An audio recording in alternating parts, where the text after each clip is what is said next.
Bonjour et bienvenue à ma vidéo du mercredi. Aujourd'hui, nous allons réfléchir à cette question. L'argent amène-t-il forcément des problèmes? Eh bien, l'argent peut provenir de sources saintes ou malsaines. Et quand la richesse provient d'une mauvaise source ou que l'acquisition des richesses est liée à de mauvaises motivations ou à de mauvaises pratiques, notamment des pratiques frauduleuses, eh bien c'est vrai que l'argent peut nous causer un tas de problèmes et un tas de drames. Dans la Bible, moi qui suis pasteur, j'ai pu lire dans la première lettre à Timothée qu'il y a des gens, il s'adresse même à des gens qui étaient croyants, qui ont décidé de, de devenir absolument riches et qui sont tombés dans un piège, dit Paul à Timothée, et se sont plongés dans la destruction, dans la perdition. Paul dit que, en effet, l'amour de l'argent peut être la racine de toutes sortes de maux et que quelques-uns, pour s'y être adonnés, se sont égarés et se sont infligés à eux-mêmes bien des tourments. Donc tout argent n'est pas bon à prendre. Un argent mal gagné, nous dit la Bible, ça va nous emmener des soucis. Mais la Bible déclare, on le lit dans Proverbe 10, verset 22, que c'est la bénédiction de Dieu qui donne la prospérité. La vraie source de la prospérité telle que Dieu la voudrait pour nous, elle vient de lui. Et ce qui est formidable, c'est quand l'enrichissement, quand la bénédiction vient de la part de Dieu, elle vient d'une source qui est saine. Et donc, elle n'aura pas pour effet secondaire les problèmes, les ennuis, les drames qui peuvent être liés à de l'argent qui vient par une source mauvaise. Quand Dieu nous bénit, avec sa provision vient aussi la paix. Il y a des gens, ils reçoivent un accroissement de richesse, mais ils n'ont pas la paix. Mais quand c'est Dieu qui l'envoie, il donne la paix. Avec la bénédiction de Dieu vient aussi la joie. Il y a même des gens qui sont fortunés, qui sont bénis matériellement et qui pourtant n'ont pas la joie et qui envient la joie d'autres qui ont beaucoup moins qu'eux. Mais quand Dieu bénit, il y a la paix, il y a la joie, il y a aussi le réconfort. C'est-à-dire la bénédiction de Dieu est une manière de nous encourager, une manière de nous faire du bien. Et ça nous réconforte. Alors, bien sûr, on n'est pas obligé d'être croyant en Dieu pour voir nos richesses prospérer.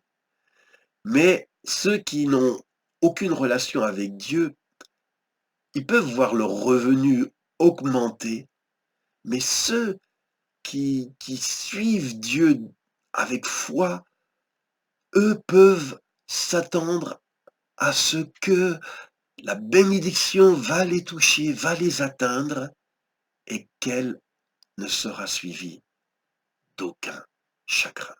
C'est ce que dit Proverbe 10, 22.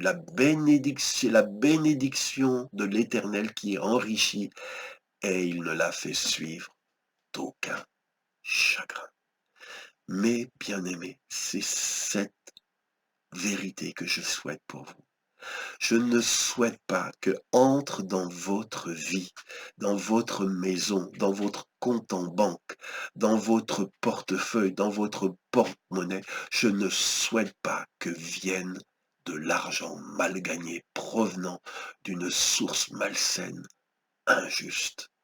Parce que cet argent-là ne vous apportera pas le bonheur que vous cherchez.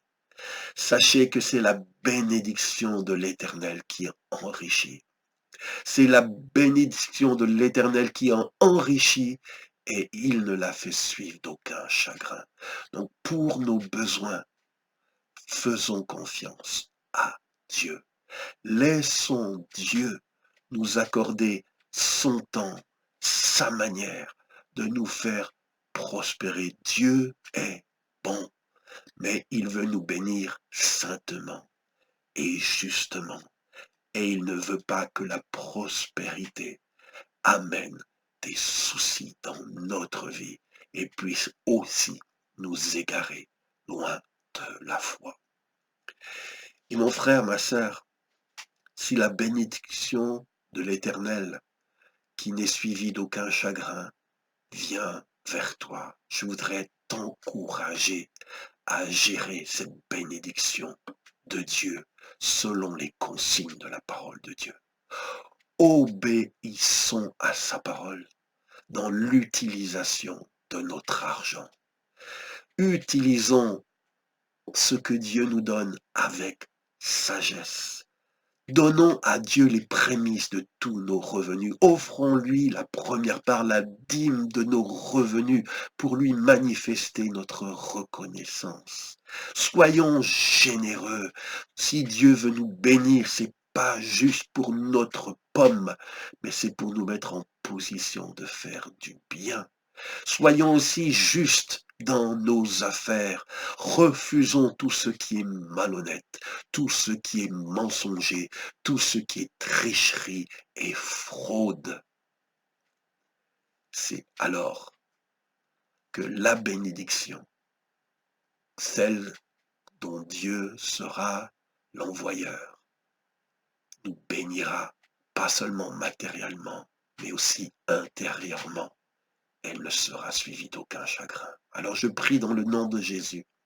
Toute personne qui m'écoute, nous avons tous des besoins, Seigneur. Nous avons tous le désir aussi de prospérer à tous égards et aussi d'avoir tout ce qui nous est nécessaire, mais même au-delà, pour pouvoir être solidaires de cause, pouvoir aider, pouvoir faire du bien. Mais Seigneur, nous refusons toute source, toute origine malsaine, Seigneur, d'enrichissement. Nous ne voulons pas des ennuis. Seigneur, nous ne voulons pas que s'accroissent nos richesses et qu'en même temps s'accroissent, Seigneur, nos déboires et nos malheurs. C'est pourquoi la bénédiction, c'est de toi que nous la demandons, c'est vers toi que nous nous tournons. Il est écrit, nous le croyons, c'est la bénédiction de l'Éternel qui enrichit.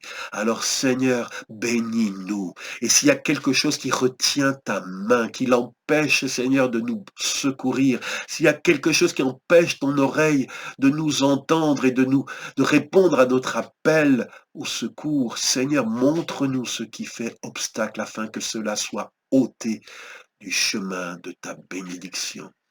Et merci Seigneur parce que tu promets que Seigneur, ton enrichissement à toi, celui qui vient de toi, qui est approuvé de toi, qui est juste, cet enrichissement-là, tu ne le fais suivre d'aucun chagrin.